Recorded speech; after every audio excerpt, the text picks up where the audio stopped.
Yes, people, it's Jacob on the one up top. Some different settings. I thought I'd have a chat about the big game and a little bit on the weekend on my way to the train station to get myself home from work. So before you watch this, I'd like you to do what you've all been doing, which has been great recently. Like, share, subscribe, all of that, notifications. It's much appreciated, no matter what you do, whoever watches, whoever subscribes and all that. It's brilliant. Thank you so much. So yeah, I want to get into it straight away. First of all, I'm going to touch a bit on last weekend. Normally if Tottenham go 2-0 down to anybody and we bring it back and go and win 3-2, I'm normally gassed for the whole weekend, regardless of who it is. But for me, the manner of how we played in the first half and what I said on previous videos about Conte laying his shield on some of these players, you know, he's a world-class manager, but for me, he's got to start learning. Like, that right-hand side of our defence on Saturday was not short of a disgrace on paper, and they proved it on the pitch, you know. Davinson Sanchez is easily getting paid, 100 bags a week, and he sees Kiefer Moore, you know, 6'4", one of the tallest guys in the Premier League, the tallest guy on the pitch and the guy that effectively should be marking, and he decides to go and run over to the winger that's already being dealt with by another defender. Schoolboy stuff, do you know what I mean? These are the sort of things that coaches would have had a go at me for playing centre-half at when I was like 13. Stop ball watching. Do you know what I mean? These are stuff that you got told from when you're young. So, you know, I don't know what they do in Colombia, but if you're on the Colombian, that probably explain everything. But just come out with it and tell us what you're doing, because that was a shambles. 6'4" guy had a tap in. I'd forgive Davinson Sanchez if, you know, the winger beats his man, his clip back post, Kiefer Moore beats him in the air. I wouldn't blame him because, you know, when he jumps up in the air, he's a good 7 foot. So I don't care who you are, you're not beating Kiefer Moore in the air. But you let him. He had all the time in the world. He could have took about 4 touches because you just decided that you're going to slide across the floor. Like, even if you went over, why are you sliding? I don't understand what you're doing. So, you know, he's learned quite quickly. Davinson Sanchez can't be played, but, you know, with Romero being out today, he might end up playing. Eric Dyer came in his place, looked a lot better out there, and I feel Eric Dyer felt a bit better out on that right-hand side of a free, because he wasn't solely responsible for being the last man at the back. Came on, changed the game defensively. Perisic, like I said, I'm all right with the guy, but he's not what we need to go forward. But again, he made it more sound when he came on for Emerson Royal. So a lot of these things, like I said in my last video, it's simple, really. You know, some things in football are just simple. If you've got Davinson Sanchez and you've got Romero, and they're both gonna, you know, patrol your right side of defence, if the other team have got good wingers or good forwards that can exploit that space, you ain't gonna win.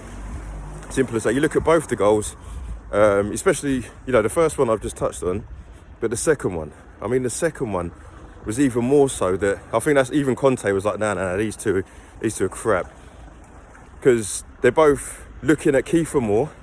They both see that the winger's about to deliver, but then when Kiefer Moore wins his header, they're both on the floor, like little kids trying to climb up their dad's knees. Like, you got to have a bit of communication. And if Davinson Sanchez stands in front of him, Emerson Royal covers behind him, he might score, but I'd commend you for at least trying to make it a little bit more difficult. But it was light work. It was like you were both 5'5" defenders. These guys we're talking about are about the same height as me, 6 foot, 6'1". You know, probably speak in a level of English. Do you know what I mean? They both speak Spanish. So where's the communication? So, you know, they get hooked off. All of a sudden, there's a confidence around the team. We end up winning the game. So first half, probably the worst half. I can't even say the worst half, because United away was bad. Newcastle home was bad. I think every half that we've had this season, pretty much, apart from, say, Southampton and Everton, have all been bad. Do you know what I mean? So, I don't know. It's one of them ones, like, I've been saying it to a few people of mine. I've probably said any things on these videos as well, that I'm never confident as a Tottenham fan anyway, because it's just Tottenham. Do you know what I mean? It's just, I've supported Tottenham for 30 years. If I was going to wake up in the morning and think that we're going to go and win stuff, like, it doesn't matter whether we got Conte, Mourinho, we could have Pep, probably wouldn't win anything. You know what I mean? We'd have to get new owners, because the reason why we're Spurs is because of our owners. The reason why we're Spurs is because these guys for 20 years don't want to win. It rubs off on the fans, and then it rubs off on the players, and then we don't expect to win because we don't do what winning clubs do. You know, spend properly, spend correctly, recruit correctly. And if you do all that, you give the fans hope. So it all starts from the top. It doesn't matter whether you're running a football business, you know, you could be running any type of business. You could be running a call centre.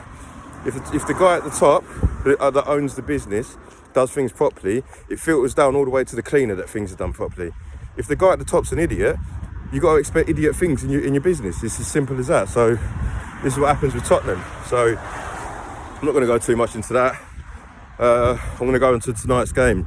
Now, I can't lie. When that goal got disallowed last week, first thing I said to myself is we're going out of the Champions League. Because in my mind, I was like, we need to go and beat that game. Go into the last game. You can play whoever you want. You could play Emerson Royal, Davinson Sanchez. You could put Ben Davies up front if you want. Don't care. We're through. Because that goal got disallowed, I was like, we're going away to Marseille, which is very daunting. You know, the stadium's a magnificent stadium. It's like a cauldron type setting. You got, how many players do you want that have played for clubs and probably left the clubs and still don't like Tottenham? You know what I mean? You got Alexis Sanchez, ex-Arsenal. Guendouzi, ex-Arsenal. Dimitri Payet, ex-West Ham. Kolasinac, ex-Arsenal. Do you know what I mean? They'll be getting text messages from all their little mates from Arsenal, and they don't even need those text messages. They don't like Tottenham anyway. And even if they did like Tottenham, they need to win the game to have any chance of qualifying. You know, whoever wins this game effectively qualifies.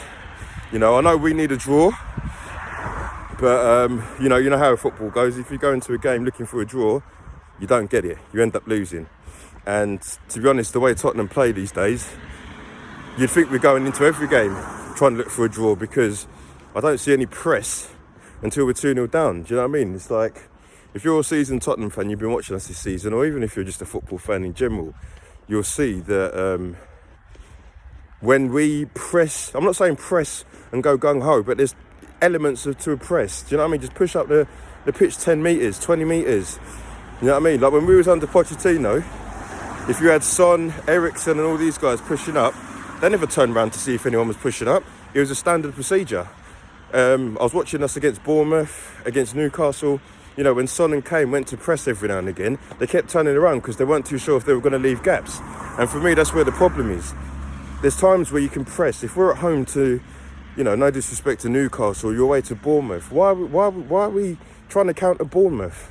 They're like one of the worst teams in the league. No disrespect to them, but they are a championship side fighting for themselves. But you just let them do what they want and they will score. You know, championship ain't that bad a level. If you go and press them like we did when we were 2-0 down, you go, you know, we were peppering them at the end.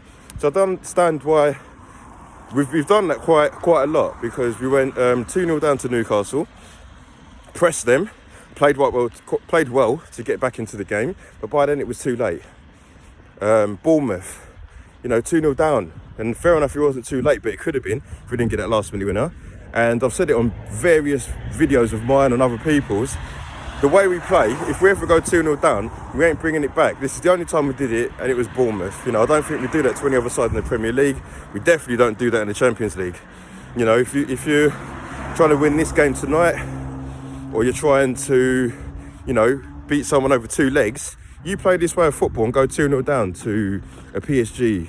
You know, I'm trying to think who else has gone through. Real Madrid, you know, even Liverpool, even though they're in dire straits, you go to Anfield and sit off them and rely on the counter-attack as your only plan, and Salah scores 2 goals in 10 minutes, you're going out. You know what I mean?